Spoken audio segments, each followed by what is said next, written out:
Today we're going to dive into a truly incredible story, one that the Buddha told right at the very end of his life. It's a tale about a kingdom of unimaginable glory, ruled by a king whose magnificence was said to rival the gods themselves. This is the sermon of the great king of Splendor. All right, so let's set the scene. The Buddha is lying between two sala trees, just moments away from his final passing, and his closest attendant, Ananda, is just overcome with grief. He looks around at this tiny, seemingly insignificant town, and he pleads with his master. He just can't stand the thought of the great teacher dying in such a humble, out-of-the-way place. You can totally see where Ananda's coming from, right? I mean, he wants the Buddha's passing to be this huge, momentous event in a grand city, surrounded by kings and nobles and devoted followers. But the Buddha, ever the teacher, gently corrects him. And he doesn't do it with a lecture, but by telling one of the most magnificent stories you'll ever hear. And here's where the whole thing just turns on its head. The Buddha reveals that this barren town has a secret, glorious past. He tells Ananda that long ago, this exact spot was the capital of a legendary kingdom, the center of the world for a universal monarch. He's about to show his grieving student that things are not always what they appear to be. Okay, let's get into this story because it is something else. The Buddha starts describing this capital city, Kusavati, which was ruled by a king named Mahāsudassanana, which literally means the great king of splendor. And believe me, the description is just wow. Absolutely breathtaking. First, just try to picture the city's defenses. Kusavati wasn't protected by something as boring as stone or brick. No, it had 7 concentric walls, and each one was made of a different precious material. A wall of pure gold, then silver, then beryl, crystal, ruby, agate, and the final wall was made of every kind of gem imaginable. This wasn't a fortress, it was a divine masterpiece. And this city was never, ever quiet. Day and night, it was just humming with 10 specific sounds of pure joy and prosperity. You had elephants, horses, chariots, mixed with music from drums and lutes and singing. But the 10th and most important sound was the constant, cheerful invitation you'd hear everywhere. Eat, drink, and be merry. It was a city that was just bursting with life. And just to give you a sense of how incredible Kusavati was, the text compares it directly to Alaknanda, the mythical capital of the gods. So we're not just talking about a great city by human standards. This place was a literal paradise on earth, a city that could go toe-to-toe with the heavens. Now, the kingdom's glory wasn't just in its buildings. King Mahāsudassana was a true universal monarch, a righteous king, and his right to rule was proven by the spontaneous appearance of 7 mystical treasures. These weren't things he went out and found, they appeared for him. The first and most important was the wheel treasure. This divine wheel would just roll out from the palace, and as it traveled, other kings wouldn't fight it. They'd welcome it, and by extension, welcome King Mahāsudassana's guidance. He conquered the world not with an army, but with moral virtue. It was a conquest of peace. Next up, the king had a magical, all-white elephant. And this wasn't just any elephant. It could fly. It was so fast that the king could hop on in the morning, take a quick tour of his entire kingdom, the entire earth, and be back in his capital in time for breakfast. He also had an incredible flying horse, another one of his supernatural rides. Just like the elephant, this treasure was a symbol of the king's total and effortless command over his vast domain. The 4th treasure was an amazing gem that shone with its own light for miles.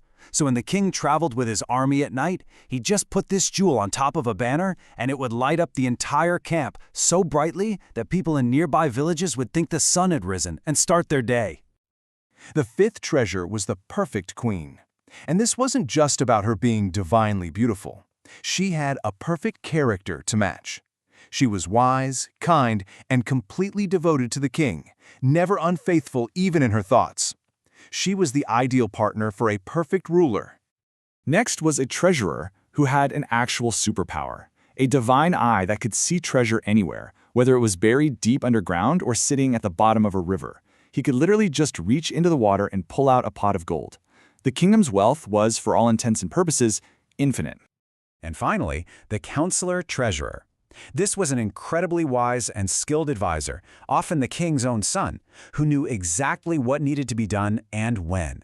He ran the kingdom so perfectly that the king could rule with almost zero effort.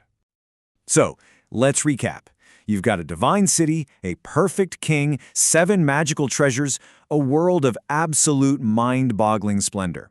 But all of this just builds and builds to one fundamental question. Can any of it, no matter how perfect or how magnificent, actually last? Well, after reigning for countless millennia, King Mahāsudassana feels his life coming to an end. He lies down in a beautiful grove, and his chief queen, Subhadra, realizes what's happening. She rushes to his side, her heart just breaking with sorrow. Now, you'll see this number, 84,000, pop up all through the story. It's a symbolic number that basically just means an immense, almost uncountable amount. So the king didn't just have a few palaces or a few elephants. He had 84,000 of everything. So in her grief, Queen Subhadra tries to get him to hold on to life by reminding him of all this glory. She lists his 84,000 cities, his 84,000 palaces, his treasures, his armies. She's begging him, look at all this, arouse your desire, cling to this amazing world you've built. But this is where the king shows his true wisdom. He gently corrects her. He says, in essence, you've always said kind things to me, but what you're saying now, it isn't helpful. He tells her that instead of trying to make him cling to things, she should be reminding him of the most fundamental truth there is, that everything we love, everything we hold dear, is guaranteed to change and to pass away. And that's it. That's the crucial point. This whole epic story of unimaginable wealth and power, it wasn't just some fairy tale to entertain Ananda. It was all a setup for one of the most profound teachings in all of Buddhism, a lesson on the very nature of reality itself. And then the Buddha drops the bombshell.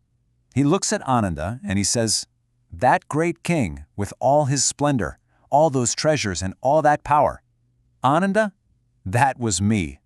I was that king in a previous life. Just think about that contrast for a second. The Buddha, who was once the single wealthiest and most powerful being on earth, is now dying with nothing but his robes and a bowl in a tiny, humble town. All of it, the jeweled walls, the flying elephants, the 84,000 palaces, it's all gone. It has passed away, changed and vanished, just like everything does.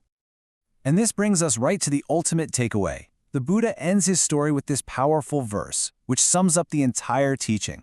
All things that come together, from the smallest thought to the grandest empire, are impermanent. They arise and they must pass away. Real peace, real happiness isn't found in getting and holding on to things. It's found in understanding their fleeting nature and learning to let go. And that is the final profound lesson from the great King of Splendor.